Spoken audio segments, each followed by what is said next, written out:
बिस्मिल्लाहिर्रहमानिर्रहीम अस्सलाम वालेकुम। दोस्तों, जैसा कि आप जानते हैं कि कल के मैच में पाकिस्तान ने इंडिया को बदतरीन शिकस्त से दोचार कर दिया है। ये शिकस्त ना तो इंडियन शायकीन ही हजम कर पा रहे हैं और दूसरी तरफ इस शिकस्त का जो सदमा है वह इंडियन सहाफ़ी जो है वो भी बर्दाश्त नहीं कर पा रहे। कल जो प्रेस कॉन्फ्रेंस हुई मैच में शिकस्त खाने के बाद, तो एक सहाफ़ी ने विराट कोहली से पूछा कि आपने पाकिस्तान को ज़्यादा हल्का लिया था और रिलैक्स होकर मैच खेले थे, तो यही वजह है कि आप लोगों को ऐसी बदतरीन शिकस्त हुई।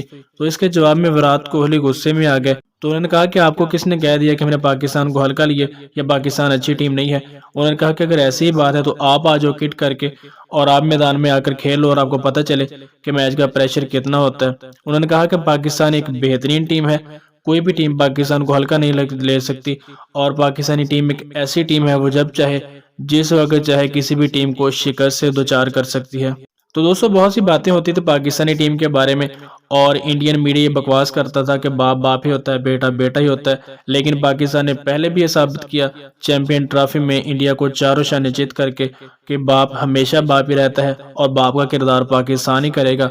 और फिर कल के मैच में पाकिस्तान ने जो इंडिया के साथ किया है, वो उम्मीद है कि इंडिया अब आइंदा कभी भी ऐसा सोचने की कोशिश नहीं करेगा कि पाकिस्तान एक हल्की टीम है और इंडिया के मुकाबले में पाकिस्तानी जो प्लेयर हैं वो इतने को खास नहीं है और इंडियन टीम बआसानी पाकिस्तान को हरा सकती है। तो पाकिस्तान ने यह साबित किया है कि पाकिस्तान एक बेहतरीन टीम है और इसको हराना, ये इसको इजी लेना किसी के बस में भी बात नहीं है, क्योंकि जब पाकिस्तानी टीम का दिन होता है तो वो एक प्लेयर ही पूरे 12 प्लेयर पर भारी पड़ जाता है।